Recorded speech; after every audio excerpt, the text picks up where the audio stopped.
Welcome back to Psychonauts 2. Today we're going to head over to Otto's lab. Otto's lab starts the chain that leads to the best level in the game, but we're not going to get there today. We have some walking to do first.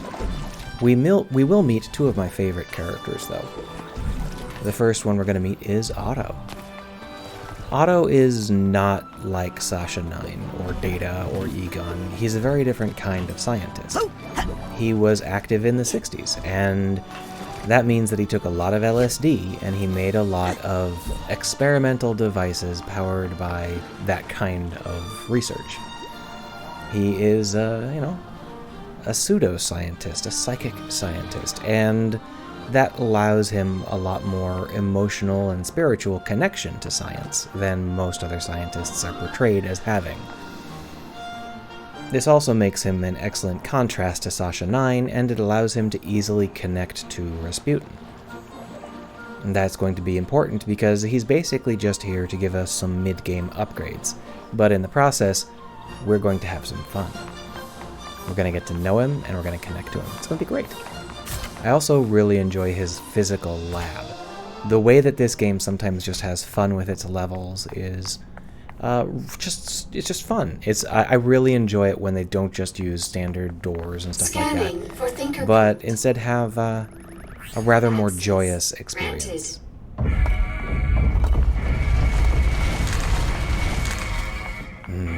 It's the not too distant future, next Sunday, AD.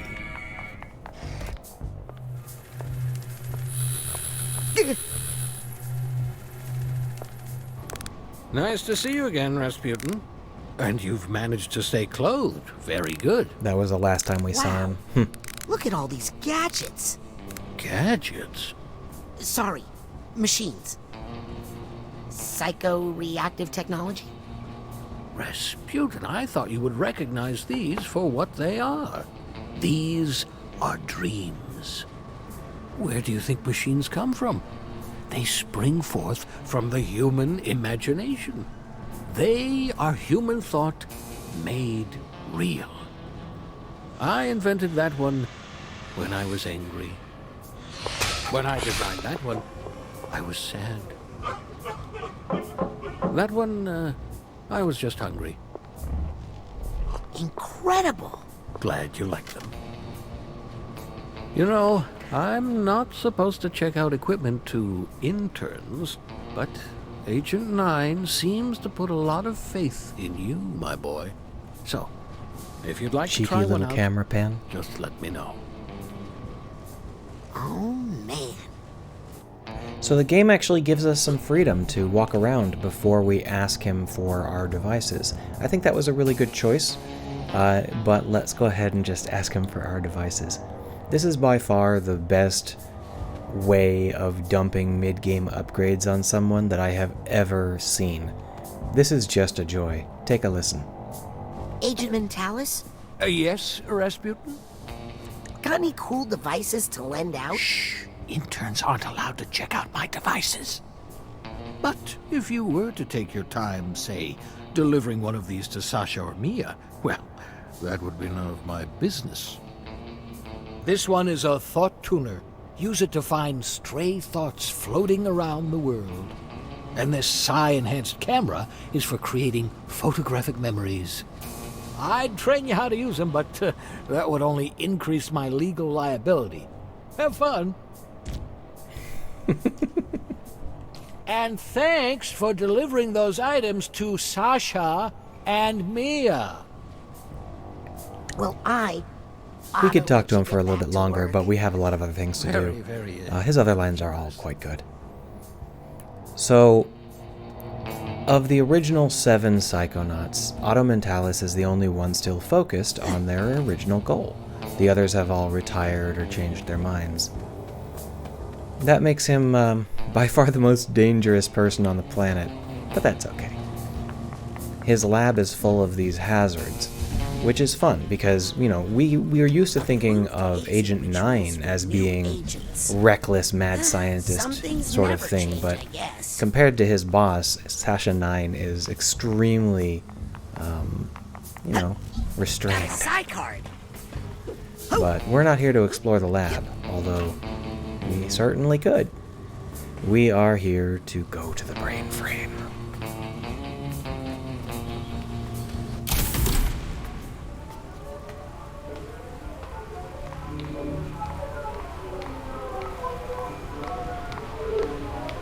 So many brains. All voluntarily donated upon death. I have all the paperwork. Somewhere. These people are all dead? Their bodies are, and their brains are no longer capable of thought. But I've preserved them here, in the brain frame. What for? Experiments. Ew. Really? No room for the squeamish in psychic science, Sonny.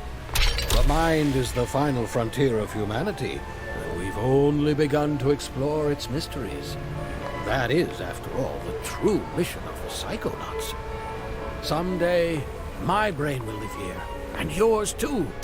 What? Should have read that NDA more carefully. Did you notice the background music? So, this is the BRAINFRAME. It has most of the people who backed the game in it. That's what this Hall of Brains is. Anyone who doesn't like to be in the Hall of Brains, or, have their name listed in a game that they didn't actually work on, won't be in here. So if you look for me, I'm not in there. Unprocessed minds. This is the plot part. This is where we are actually going. Ouch. And No, these thank brains are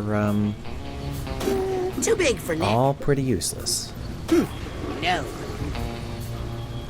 Too small for Nick. Doesn't have the oblongata I'm looking for. Yeah, if you haven't seen Young Frankenstein, I highly recommend it. Hey, this one looks not bad. Not bad at all. Here it is. We are about to start on the Sparks plot. We're about to meet a new person, a Spark. I am really impressed by this entire sequence, from now all the way until we actually learn who he really is and restore his mind. This whole sequence is phenomenal. It includes the best level of the game, but it's also well constructed from start to end. You see, Harry here is suffering from severe sensory deprivation. He's been on ice for decades. It has completely dissolved his sense of self, because he's had no sensory inputs at all. He has forgotten that a world even exists, or that he exists. And that's a really clever, wonderful thing to include in the Psychonauts universe. And it also gets along well with the LSD-soaked 60s science aesthetic that this particular lab has, because, sensory deprivation chambers were a thing back then. They were part of how you explored the mind. And this is basically just that. But what I really like about this isn't just what he is now, but how it is a marvelous echo of what he becomes later. Because you see, he was the senses guy. And so it's a nice double down. It's not like his final personality is completely unrelated to the situation he's in. They're both very tightly related, and that just feels really good, the way that it keeps the story tight and keeps things flowing naturally. Shall we meet him?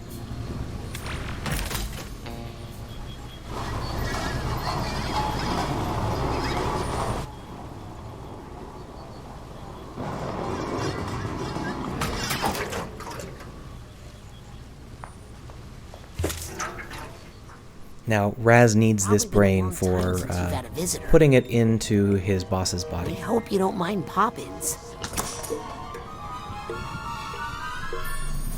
In case you had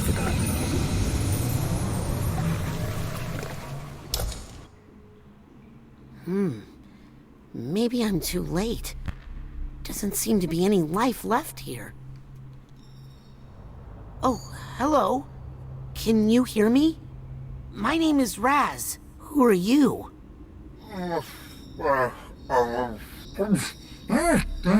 How long have you been in here? What's your name? Sorry. Oh, you. Sorry, I just haven't talked in such a long time. Oh my gosh, is that my voice? Is that what I sound like? What do you sound like? Oh my gosh, who are you? Are you not me? My name is Raz. Words. Words? You're saying words to me? What was that non-word sound I just made? Am I dying? No, not dying. I feel alive. Very alive. Who are you? Who am I? Am I anything? Am I everything? Am I God? Oh, I'm not sure, but I feel like I might be God, or the universe, or the ultimate cosmic oneness, or something in that jam. Am I right? So, I don't know how many of you have actually been in a sensory deprivation tank, but this is not too far out of left field, and this whole idea that you're connected to the universe, that you are the universe, that we are all one, that's obviously part and parcel of both sensory deprivation tanks and LSD, and the 60s. Well, basically right now, you're kind of a brain in a jar. Huh? But if you can remember your name, we might be able to find out what happened to your body. I can't remember much of anything. I believe you are suffering from extreme sensory deprivation. Years with no physical input has caused your memory and identity complexes to atrophy. Oh, I am not ready for words that big yet. I happen to know of a body that needs a brain right now to keep it out of trouble. If I were to place you in that body, you would start to receive fresh sensory input, which could trigger some of your lost memories. Let's do it! Wait, what's a body? Aren't we all one? I'll be right back. What? Where can you go? This is everything! I promise to be quick. While I'm gone, you try to remember stuff. Okay, but please hurry. I'll try to remember when I created the universe. Or when I destroyed it.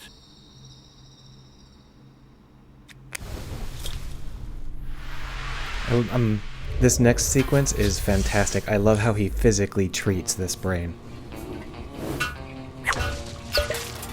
If I put this brain into Nick's body, I think I'd be helping them both out. As well as helping me to get into the mail clerk's private office. Come with me, handsome.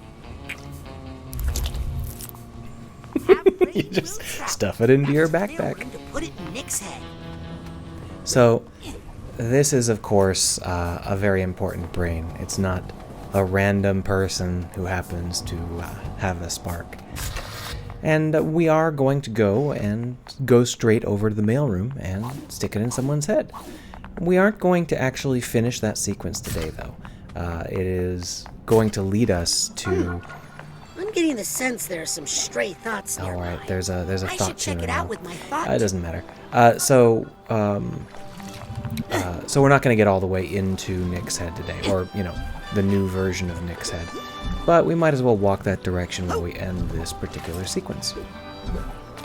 I will see you in the next episode, and I really hope that you like these two characters as much as I do. Obviously, if you haven't played the game before, you have no idea what's going on with the spark just yet.